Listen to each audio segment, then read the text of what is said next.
Hey guys, welcome back to another edition of DeLorean Nation.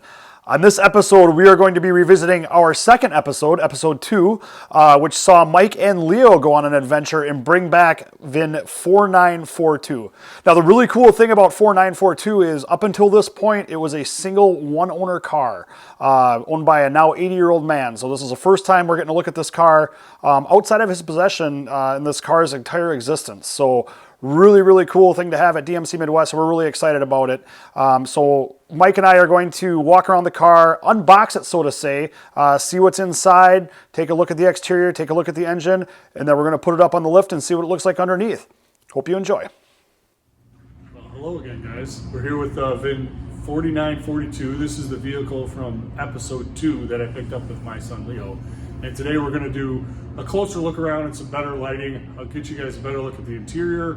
I'll look at the underside, and this is pretty much, we bought this car 2 weeks ago and we really have done nothing with it, so we're kind of going to comb through it a little closer with you guys for the first time.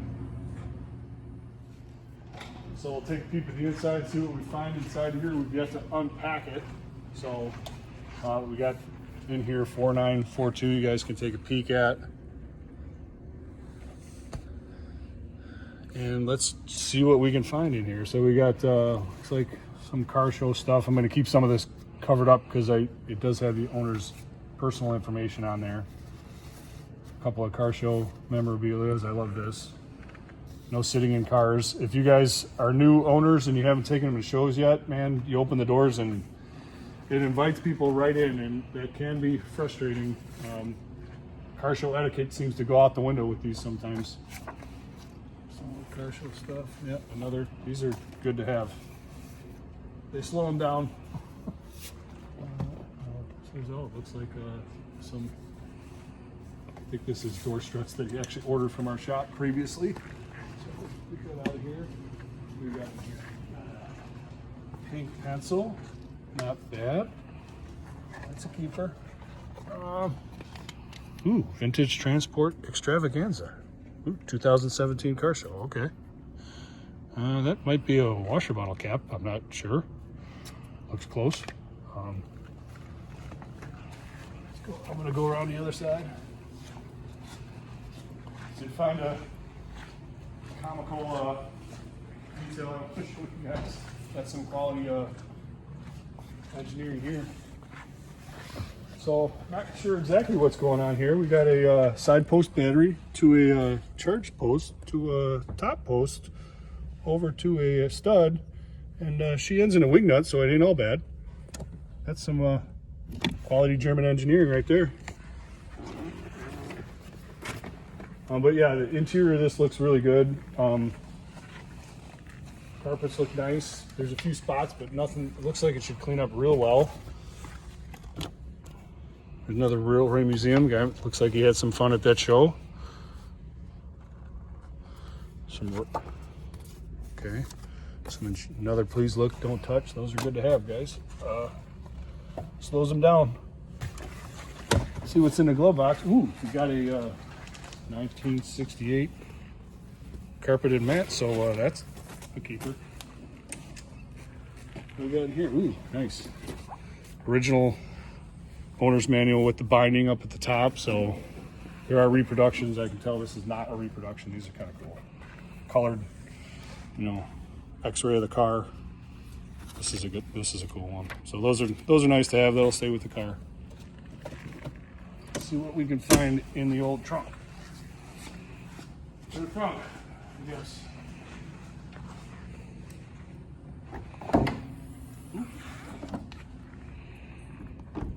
Cover, not bad. Okay, it's a pretty thick one, man. Felt fine. Cool. It's like a G material. This thing's real thick cover. Okay. Some more car show stuff. Oh, cardboard lined trunk. That's interesting. Keep it. I guess it sound deadens maybe. Jack handles, what this is for, and these should either lay spare tire. It's good to have those. When they're missing, they can be hard to find. These usually lay on top there, or if you fish them in just right, they will go in this jack compartment up here. See if the jack's there. Yep, that all looks to be there. It's a jack bag, and inside this bag is a jack. They're a little difficult to get in and out of here, so. And then we got, ooh. Oh yeah, there's the mothball smell. I'll help, yep, there's more in there. I'll have to get that emptied out and see if I have yet to find any in the interior, but it does smell somewhat in there. Maybe if you hit them under the seats or something, I don't know. So I think that's about that. It's closed up. Maybe we'll take another peek at the engine back there. Hope we've seen that yet. Ooh. Oh, that's an interesting fair job there. I don't know what that is. But the motor looks like a nice, clean, low mileage motor. Again, this one has 11,000 and change. Really nice, clean looking frame.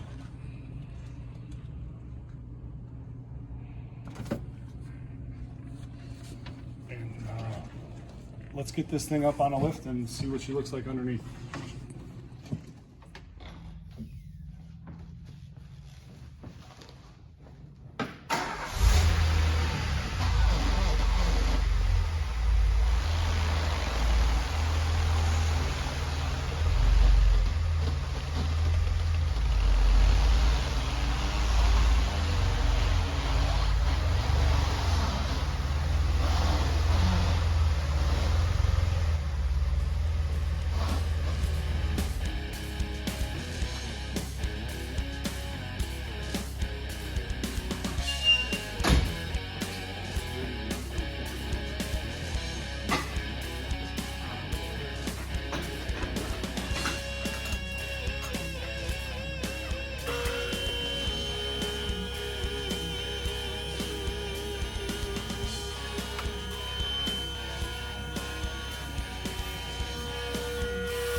So here we are to take a look underneath, and it looks like a real solid frame. So what I'm looking at here is epoxy seems to be in real good shape. I can tell a lot of this is original. Little stuff in the corners, little peeling here is common. All this stuff can be cleaned up and treated. This most likely had some brake fluid damage or clutch fluid damage, either way.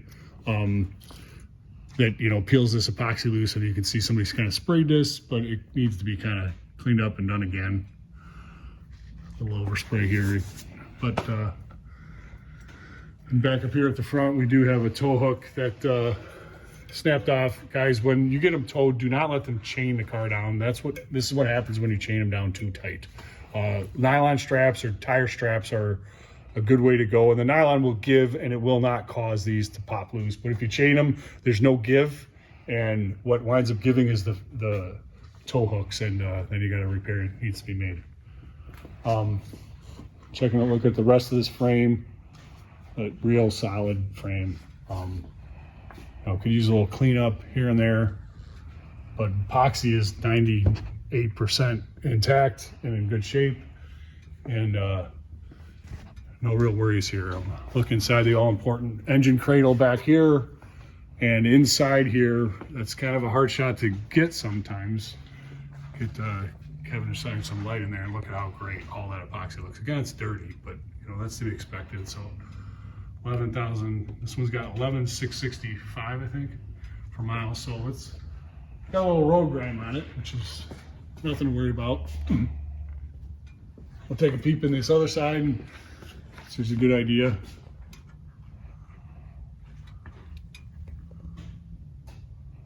All solid in there. Just again. The other thing I'm noticing on this car that's really wild is this thing's been kept out of the moisture. Look at these control arms and stuff. Were painted with the worst dusted paint, right? And it peels very easily, and you get surface rust on these. Nothing to really be concerned of, but when you see one like this that has no rust on it, look at the shocks, the cups, the springs. This axle is almost completely, you know, there's a little surface stuff on there, but it's been stored in a real dry garage. The gold on these brackets, guys, these are zinc plated. This will This will turn gray if it's in moisture, and then they'll start to surface rust. If they've got this gold on them, that's really what you're looking for in the best of the best cars. It's a real telltale that it's been kept dry its whole life. You know, this is a very original car. I can tell by the writing on this hose and by the clamps that these have never been changed. Most likely they're original.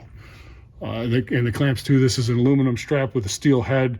That's what they came with from the factory. So I believe the hoses have never been changed on this car. So that's something that, you know, needs to be updated. But it's a good runner driver. He has done some of the updates that he knew about. It's got the braided clutch line you can see up here already. So if that's not there, it can cause issues with the transmission over time. So he knew enough to get that guy changed out. And on the tires here, it looks like we got original NCTs in the back. And these, I like to get them with these because I can tell this kind of verifies the mileage to me. Pretty simple way to check. These tires are probably got 60, 70% left on them. And so that's kind of indicative of what you might see on an 11,000 mile car. Of course, you know, it depends on alignment and driving styles, but you know, these are, there are some dry rot in these if you get close, so they'll need replacement. The fronts were replaced back in the day. These have got Goodyear Eagles on them. They're a little newer, nicer tread, but most likely this will get a new set of shoes on all four. I want to show you guys something over here that you want to try to avoid. So pretty good looking wheels. They're not perfect, but don't let your tire guy do this. You'll have to give instruction when you go in. Do not let them pound on weights. So there's multiple things going on here. Seems like a tire change is simple, but you don't want wheel weights pounded on the outside. You can see the chips that this causes from these clamps, and it wrecks the finish, okay? When a tire is balanced, if it's done properly, you should never have wheel weights separated. You know, so really what this tells me is these weights should be shifted slightly this way, and this one should not be here. Okay, another thing they've done wrong. This one's, you know, kind of getting picky, but this is a rubber stem, which is okay. The originals were steel, and they don't really need to be replaced unless they're leaking there. It's more of a permanent, you know, steel valve stem. We'll see if we can find another one for you to show a comparison. And these stick out too far. So the things with this one's not too bad. Some will come out even farther. And you nick something on there, it rips the valve stem off, and you're dead at the side of the road, you know. How you want these mounted, how we always have our guys. You can static or dynamic mount a wheel. You always want a dynamic mount a wheel. Any wheel, especially a DeLorean, because these things are pretty sensitive to vibration in the front end. So really what they should be doing, this is fine if it's up to you guys, but this we usually allow. We're okay with pounding this on the inside. We'll scratch the wheel, but nobody's going to see it. And then down in here, I make them put a stick-on weight on the inner. So you really do want weight on the inner portion of a wheel and the outer portion of a wheel. That's called a dynamic balance. Static is if it's just like a pack in the middle, and that's not going to be as good of a balance. You will, you know, be more prone to high-speed vibrations if you don't mount them dynamically. So, and calipers on this thing, they're either hard to believe that has stayed that gold. Maybe it had a rebuild. I want to say we do have a record that we rebuilt these brakes. Actually, I'm sure of it. If you look around to the front here, I can tell these hoses have been done. So I believe we did do a full brake rebuild on this car. I'll have to verify that with our service records, but I do think this car was in for that. Yeah, those hoses look new. So back here. Yep. Nice gold. When we do a brake rebuild, we send them out to be re-zinc plated. So we talked about this earlier in the video. This is a more modern, you know, it's a newer zinc, so these are a little brighter gold than some of that trans brackets we looked at, but that's what we try to do on our brake rebuilds.